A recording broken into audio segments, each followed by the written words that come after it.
السلام علیکم اسٹوڈنٹس. تو آج سے ہم شروع کریں گے بی ایس این کا کورس، جس میں ہمارے پاس پہلا جو سبجیکٹ ہے وہ ہے فنڈامنٹل آف نرسنگ. اس میں ہمارے پاس پہلا topic history and development of nursing ہے. تو ہم نرسنگ کا انٹروڈکشن کرتے ہیں. Treating the sick is nothing new. People have cared for the sick throughout history beginning in ancient times. بیمار لوگوں کا علاج کرنا کوئی نئی بات نہیں ہے. یہ پہلے دور سے ہی شروع ہوا تاکہ لوگوں کا علاج کیا جا سکے. However, considering the long history of nursing, it was not until fairly recently that nurses received a formal nursing education. تاہم جو نرسنگ کا لمبا تاریخ تھا اس میں یہ نہیں تھا کہ انہیں فارمل ایجوکیشن دیا جا سکے نرسنگ کا. Over hundreds of years, nursing has undergone an evolution, eventually transforming itself into the respected profession we all know of today. صدیوں سالوں میں نرسنگ نے اپنے آپ کو ایوولوٹ کیا، اپنے آپ کو خود ترقی دی اور اپنے آپ کو ایک عزت والا کام کنسیڈر کیا جو آج کل ہم جانتے ہیں. In some early cultures, the provision of nursing care was assigned to females because provided nurturing to their infants, and it was assumed that they could provide the same type of care to the sick and injured. تو students, اس میں جو پہلے ثقافت کا جو دور تھا اس میں نرسنگ صرف فیمیلز کو دیا جاتا تھا. کیسے دیا جاتا تھا کہ جو وومن تھے، عورتیں، ان میں قدرتی طور سے یہ صلاحیتیں تھی کہ اپنے بچوں اور دوسروں کا خیال رکھا جا سکے، اور عورتیں دل سے رحم دل ہوتی ہیں. تو ان کا جو خیال تھا پہلے ثقافت کے لوگوں کا، وہ وومن کو نرسز کہا کرتے تھے، اور یہ جو وومن تھے وہ انفینٹس کا خیال رکھتی تھی اور بیمار اور انجرڈ لوگوں کا خیال رکھتی تھی. ادر اینشینٹ سوسائٹیز میں جو تھا، لوگ جو آدمی تھے آدمیوں کو پریسٹ کہتے تھے، اسپریچول گائیڈس کہتے تھے، میڈیسن مین کہتے تھے. پریسٹ پادری کو کہتے ہیں. اسپریچول گائیڈس، روحانی جو ان کے پاس گائیڈنس تھی انہیں کہا جاتا تھا. اور میڈیسن مین ان لوگوں کو کہا جاتا تھا جو پہلے اینشینٹ سوسائٹیز میں تھیں. There was no formal education available in primitive societies, so the earliest nurses learned the tricks of the trade via oral tradition that were passed down from one generation to the next. پہلے دور میں formal education نہیں تھی students. یہ جو آج آپ B S N کا نام سن رہے ہیں اور بی ایس این کی جو اتنی چرچا ہے، یہ آج کل بہت ہو چکی ہے. پہلے اس کا فارمل ایجوکیشن بالکل نہیں تھا. لوگ جو پہلے کے دور کے لوگ تھے وہ اپنے دادا پردادا سے سن کے آ رہے ہیں، اور پھر اگر ان کے پاس کوئی ٹرکس تھے تو وہ لرن کرتے تھے ان سے، اور پھر نرس بن جاتے، ایسے کہہ سکتے ہیں. انہوں نے یہ جو نرس پیشنٹس کا علاج کرنا اور ان کا خیال رکھنا، ان کے ہیلتھ کا، یہ کس سے سیکھا، یہ کیسے سیکھا اور کیوں سیکھا؟ یہ سیکھا انہوں نے اپنے جنریشن سے، دادا پردادا سے. انہوں نے یہ اس لیے سیکھا تاکہ وہ علاج کر سکے اپنے بیمار لوگوں کا. اور کیسے سیکھا؟ آپ دیکھ سکتے ہیں کہ یہاں پہ ایرر مطلب یہ ہے کہ انہوں نے اپنی اتنی غلطیاں کی نا کہ بس ان سے پیشنٹس بھی مر جاتے تھے، لیکن اپنے آپ کو ثابت قدم رکھا. تو میں یہ آپ کو بتا دوں کہ جو بھی کام کرنا ہو آپ نے ثابت قدم رہیں. اور یہ جو نرسز تھے انہوں نے سب کچھ اپنی غلطیوں سے سیکھا اور لوگوں کو آبزرو کیا. یہ جو پہلے والے نرس تھے، earliest nurses used plants and herbs to heal. یہ جو نرس تھے یہ جڑی بوٹیاں استعمال کرتے تھے ہیلنگ کے لیے، اور ان کا یہ یقین تھا کہ بری آتمائیں اور جادو کسی کے بدن پر اور کسی کے ہیلتھ کو اثر انداز کر سکتے ہیں. ان کا یہ یقین تھا کہ یہ جو النس ہے، بیماری ہے، یہ اس لیے آتی ہے تاکہ ایک بندہ اگر پریسٹ پادری کا اور گاڈ کے خلاف ہو یا ان کے خلاف کام کرے. ان کا یہ خیال تھا. تو آتے ہیں اپنے ایجپشین کے بارے میں. ایجپشین ہیلتھ کیئر جو تھا وہ پہلے میڈیکل ریکارڈز کو مینٹین وہ پہلے تھے جنہوں نے میڈیکل ریکارڈز کو مینٹین کیا 3000 BC میں 3000 BC میں. یاد رکھیں MCQs میں آ سکتا ہے 3000 BC. Egyptian society was also the first to classify medication and develop. Okay Egyptian جو سوسائٹی تھی وہ پہلی سوسائٹی تھی جنہوں نے میڈیکیشن تیار کی اور اپنے جو لوگ تھے ان کے ہیلتھ مینٹین کرنے کے لیے پلانس شروع کیے. اور یہ پہلے لوگ تھے جنہوں نے سٹرز مین جوڑنا، جنہوں نے زخم کو جوڑا اور انہیں ریپیئر کر دیا.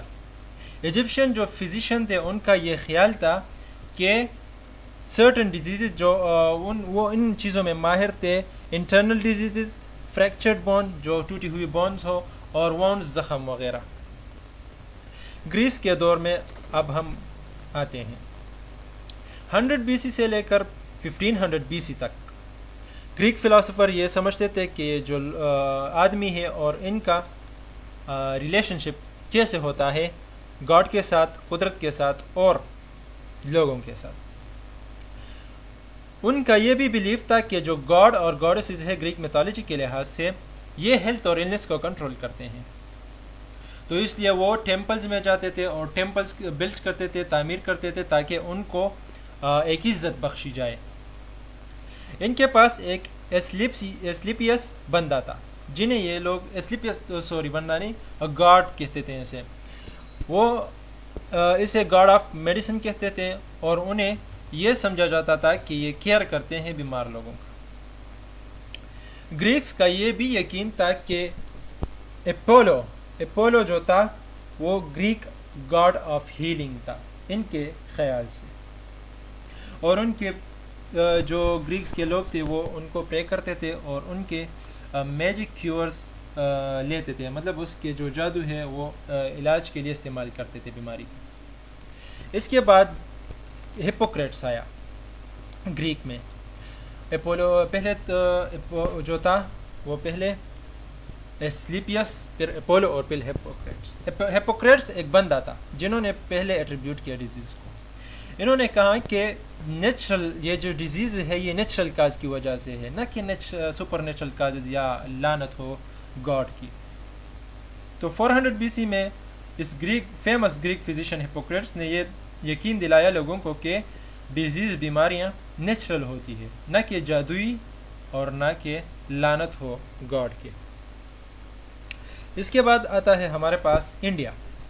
تو اسٹوڈنٹس آج کل بھی آپ انڈیا کو دیکھ رہے ہوں گے کہ ان کے پاس یہ جو جڑی بوٹیاں ہیں یہ ان کے وید میں بھی لکھا ہے، سمجھے. تو انہوں نے جو ان کا دور تھا وہ 1200 BC سے لے کر 2000 تک تھا. ہندوز کا جو پہلے کلچر تھا وہ ہندو تھا، اور ان کے جو مقدس کتابیں ہیں ہندو اور وید، اس میں بھی ہیلتھ کیئر کے بارے میں بہت معلومات موجود ہے. وید میں جڑی بوٹیوں، مسالوں اور جادو کے بارے میں بھی معلومات موجود ہے. انڈین ڈاکومنٹڈ انفارمیشن کنسرننگ پری نیٹل. اوکے انڈین جو لوگ ہیں ان کا جو ماہر تھے وہ لوگ وہ پری نیٹل کیئر میں بھی ان کے پاس انفارمیشن تھا اور چائلڈ ہوڈ النس کے بارے میں بھی. تو پری نیٹل کیا چیز ہے میں آپ کو بتا دوں. پری نیٹل کا مطلب ہے پیدائش سے پہلے. وہ لوگ جو عورتوں اور بچوں کا خیال رکھتے تھے پیدائش سے پہلے تو انہیں پری نیٹل کیئر کہتے ہیں. اور چائلڈ ہوڈ النس جو بیماری پیدائش کے بعد جو بیماریاں بچوں میں آتی ہیں. انڈیا کے بعد چائنا آیا. چائنا 479 BC سے 551 BC تک تھا ان کا دور. The teaching of Confucius had a powerful impact on the custom and practices of people of ancient China. یہ جو کنفوسیس تھا اس کا پاورفل امپیکٹ تھا اینشینٹ چائنا کے لوگوں پر. ان کا ین اور ینگ فلاسفی پر یقین تھا. یہ ایک فلاسفی تھی جن میں ین اور ینگ جو دو چیزیں تھیں ان میں اگر امبیلنس آ جاتا تو النس انہیں مطلب اسے بیماری لگ جاتی. ان کا یہ یقین تھا. اور اگر بیلنس قائم ہو ین اور ینگ میں تو ہیلتھ ان کی گڈ ہوگی. اینشینٹ چائنیز بیماری کے لیے جو علاج استعمال کرتے تھے وہ پہلے تو وہ جو غلط کام کرتے تھے ایکیوپنکچر کہتے ہیں اسکن کو چیرنا، ان میں سوراخ کرنا اسکن میں. تو ان کا بھی یہ یقین تھا کہ اسکن میں سوراخ کرنا اور ان کو چیرنا یہ امبیلنس کر دیتا ہے، اثر کرتا ہے ین اور ینگ پر. یہ اپنے آپ کو محفوظ کرتے تھے اور اپنا علاج کرتے تھے ہائیڈرو تھراپی کے ساتھ پانی سے. آج کل بھی چائنا میں پانی کو بہت مقدس سمجھا جاتا ہے، اور مساج آج کل بھی مساج کو بہت زیادہ یہ لوگ کرتے ہیں. ایکسرسائز بھی بہت ہے ان میں. چائنیز میں یہ ان کے پہلے جو اینشین دور تھا وہ ان کے دور میں تھا، اور آج بھی یہ ان پر یقین کرتے ہیں. روم، اس کے بعد روم آیا. اینشینٹ روم جو تھا وہ during the early Christian era, deaconesses were selected by the church to provide care for the sick. ان میں جو چرچ سے لوگ وہ روم، مطلب میں آپ کو یہ بتا دوں کہ روم نے جو حاکمیت کی اور حکومت کیا لوگوں پر، تو ان کے جو کرسچن تھے، کرسچن چرچ میں جو لوگ تھے، نرس تھے، ان کو انسلیو کیا، نوکر بنایا اور ان پر اپنی حاکمیت کی، اور انہیں نرس بھی بنایا تاکہ وہ ان کا خیال رکھیں. The deaconess Phoebe is considered to be the first visiting nurse. Deaconess Phoebe کو یہ لوگ first visiting nurse کہتے تھے کیونکہ وہ ہوم نرسنگ کیئر میں ایکسپرٹ تھا. رومن امپائر 27 BC سے لے کر 476 AD تک تھا. آپ یہ یاد رکھیں گے کیونکہ وہ MCQs میں آ سکتا ہے. 27 BC سے لے کر 476 AD تک. یہ جو رومن امپائر تھے، ان کے جو ملٹری ڈکٹیٹرشپ تھی، وہ ان میں انہوں نے جن کنٹری کو بھی کنکرٹ کیا، فتح کیا، اور جو فزیشین تھے ان کو انسلیو کیا، جیسے کہ میں نے آپ کو پہلے بتایا. فرسٹ ملٹری ہاسپٹل جو یورپ میں بنا روم میں، وہ روم میں تھا، اور جو میل اور فیمیل تھے یہ دونوں بیمار لوگوں کا خیال رکھتے تھے. گیلن گریک فزیشین تھا جو کام کرتا تھا روم میں، اور ان کے پاس اتنی نالج تھی اناٹمی، فزیولوجی اور پیتھولوجی اور میڈیکل تھراپیوٹک کے بارے میں کہ انہوں نے لوگوں کو بھی وہ نالج اسپریڈ کی، پھیلائی.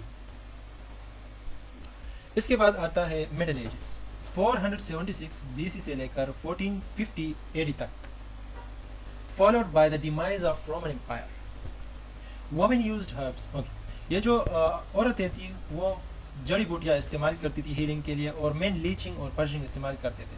لیچ ایک کیڑا ہوتا ہے جس کے ذریعے وہ گندا خون اور وہ نکالتے تھے ویسٹ مٹیریل اسکن سے. یہ ایک کیڑا ہوتا ہے جو اسکن پہ لگا کے وہ کرتے ہیں، سکنگ کرتا ہے. This period also saw the Roman Catholic Church become the central figure in the organization and management of healthcare.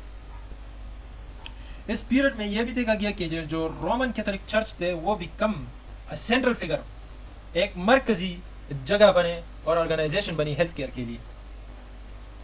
Student یہ میں آپ کو بتا دوں کہ جو کیتھولک روم کا یہ لوگ ایک طبقہ ہے لوگوں کا کیتھولک، ایک طبقہ بھی ہے اور کیتھولک چرچ تھا جن میں انہوں نے ہیلتھ کیئر کا سینٹرل فگر بنایا آرگنائزیشن.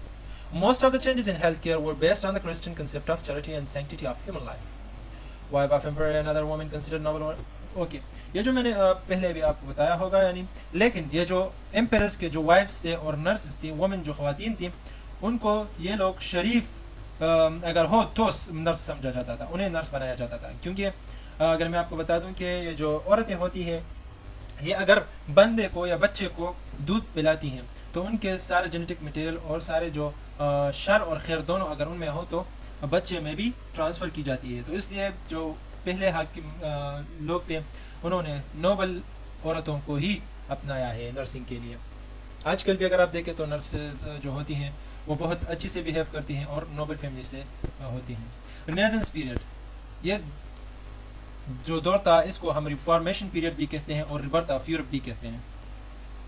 اس دور میں یہ جو سائنس اور ٹیکنالوجی کا دور یہاں سے شروع ہوا. آپ کہہ سکتے ہیں کہ اس میں انٹرسٹ لوگوں کا زیادہ ہوا اور میڈیسن اور پبلک ہیلتھ پر زیادہ توجہ دی گئی. اس ٹائم پہ جو لوگ تھے جن کے پاس پیسہ تھا وہ لوگ گھر میں بھی علاج اپنا کر سکتے تھے، اور جن کے پاس پیسہ نہیں تھا وہ ہاسپٹل جایا کرتے تھے. By the time many poor people arrived at hospital, they were already very ill, so they often died in the hospital. زیادہ تر ایسا ہوا کرتا تھا کہ جو غریب لوگ ہیں وہ ہاسپٹل پہنچتے پہنچتے ان کا صحت خراب ہو جاتا اور اچھا سا علاج اس کا نہیں ہوتا، تو اس لیے ہاسپٹل میں وہ مر جاتے. جو دور تھا یہ رینیسنس پیریڈ میں، اس میں ڈارک ایجز آف نرسنگ آیا. ڈارک ایجز آف نرسنگ ہم اسے کہتے ہیں کہ جو لوگ غریب تھے اور ہاسپٹل میں تھے تو ان کو بس مر جاتے نا، تو اس لیے جو بندے تھے وہ اس کے بعد آئے اور انہوں نے احتجاج شروع کیا، مونسٹریز اور کنوینٹس شروع کی، تاکہ اور لینڈس کو بند کر دیا ہاسپٹل کو. انہوں نے کہا کہ جو لوگ ہیں یہ مر جاتے ہیں ہاسپٹل میں، تو اس ہاسپٹل کی کیا ضرورت ہے. تو اس لیے جو عام عورتیں تھیں اور جو اولڈ تھی، بوڑھی تھی اور عام بیماری تھی ان کو، تو وہ جابس کے لیے پھر تو کیا کرتی تھی، تو انہوں نے اپنے جابس شروع کیے، ایسے جابس کے گھر میں جا کے اپنے ہمسایوں کا اور اپنے گھر میں ہی کام کرنا شروع کیا، خیال رکھنا لوگوں کا شروع کیا. یہ جو پروٹیسٹنٹ یورپ تھا، احتجاجی یورپ کہہ سکتے ہیں ہم، کیونکہ ڈارک ایجز تھا اب نرسنگ کا، اس لیے جو ریگولر سسٹم تھا نرسنگ کا وہ خراب ہو چکا، اور فیمیل جو تھیں وہ بالکل مطلب اپنے کام نہ کر سکتی تھی کیونکہ ہاسپٹل میں نہ ہوا کرتی تھی، اور اس لیے یہ ہمسائے میں نے جیسے آپ کو بتایا اپنی فیملی اور ہمسایوں کا خیال رکھتی تھی ان پیڈ بغیر پیسوں کی. کیتھولک ایریاز میں تاہم کوئی ٹریڈیشن نہیں تھا نرسنگ کا، اور جو نرسنگ تھے وہ ننس آپ کہہ سکتے ہیں کہ جو چرچ میں ہوتے ہیں ایک پریسٹ ہوتا ہے پادری اور دوسرا نن، ان کی مقدس عورت بھی ہوتی ہے چرچ میں. Modern foundation of modern nursing, یہ جو آج کل جدید نرسنگ کا دور ہے یہ 19th سینچری سے شروع ہوا جرمنی اور برٹن سے. 1900 میں ریلیجیس وومن جو تھی گروپ جو برٹش سوشل ریفارمر تھا، انہوں نے ریلیجیس مذہبی جو عورتیں تھیں ان کو لیا اور ان کو نرسز بنایا، تاکہ وہ کیونکہ وہ ریلیجیس ہوتی ہیں، مذہبی ہوتی ہے اور نوبل بھی ہوتی ہے، تو اس لیے انہوں نے ان کو نرس بنایا تاکہ بیمار لوگوں کا خیال رکھ سکیں. ان میں جو ہمارے پاس دو انفلوئنشل وومن کی جو اثر انداز عورتیں تھی، جن کو فاؤنڈر بھی کہا جاتا ہے، وہ Elizabeth Rai and fluorescence Nightingale تھی. فلورسنس نائٹنگیل کے بارے میں ہم بعد میں بات کریں گے. 19th اور 20th سینچری کے دور میں جو نرسنگ کا اس کو پروفیشنلائز کیا گیا، یونائٹڈ اسٹیٹ میں اسے ایک عہدہ دیا گیا اور کام سمجھا گیا. عورتوں کو جو عورتیں تھیں وہ سول وار میں کام کیا کرتی تھی، جو فوجی تھے ان کا خیال رکھتی تھی، اور وہ اگر زخمی ہو جاتے تو ان کا خیال رکھنا ان کا کام تھا عورتوں کا. تو انہوں نے یہ کہا یونائٹڈ اسٹیٹ میں کہ عورتیں جو ہوتی ہیں وہ دوسروں کو اس کی ٹریننگ دینا سیکھی. تو اس لیے انہوں نے عورتوں نے کیا کیا کہ ٹریننگ اسکول بنائے نرسنگ کے، اور اپنی جو ایجوکیشن ہے وہ دوسروں تک پہنچایا. پھر ہاسپٹلز شروع ہوئی، جو اسکول تھے وہ شروع ہو چکے نرسنگ کے، اور وومن جو تھیں وہ زیادہ تر کام کرتی تھیں اسکولز میں تاکہ لوگوں کو نرسنگ کا جو کہہ سکتے ہیں کہ ایجوکیشن ہے وہ دیں. The first permanent school of nursing founded in the United States was the Nurse Training School at the Women's Hospital of Philadelphia. Students, یہ MCQ میں آپ کو بتا دوں، ہو سکتا ہے یہ آئے کہ پرماننٹ اسکول جو تھا، فرسٹ پرماننٹ اسکول نرسنگ کا، وہ یونائٹڈ اسٹیٹ میں فیلاڈیلفیا مقام ہے، وہاں پہ بنا وومنس کے ہاسپٹل میں، اور یہ کب بنا؟ 1872 میں بنا، یہ یاد رکھیں. During the second half of 20th century کے سیکنڈ ہاف میں number of graduate program nursing grew rapidly. اس 20th century کے سیکنڈ ہاف میں یہ جو نرسنگ کا پروگرام تھا وہ جلدی سے آگے بڑھا. Graduate nursing programmes focusing on clinical. یہاں پہ جو ہمارے پاس یونائٹڈ اسٹیٹ میں جو نرسنگ پروگرامز تھے ان کو ایک عہدہ دیا گیا، ان کو فوکس دی گئی، اور پریکٹس نرسنگ کو بھی ایک عہدہ دیا گیا تاکہ وہ پریکٹس کرے. 1960 میں 1343 ہاسپٹلس تھے، اسکولس تھے نرسنگ کے، اور 1,64,545 نرسنگ اسٹوڈنٹس ان میں موجود تھے according to National Student Nursing Association. تو اسٹوڈنٹس آج کے لیے اتنا ہی. انشاءاللہ کل ہم نرسنگ ان اسلام پڑھیں گے، اور آپ کا جو بھی کوشچن ہو آپ مجھ سے کمنٹ میں پوچھ سکتے ہیں. انشاءاللہ اگر ہو سکے تو میں آپ کو ضرور جواب دوں گا. تھینک یو سو مچ. انشاءاللہ کل ملیں گے.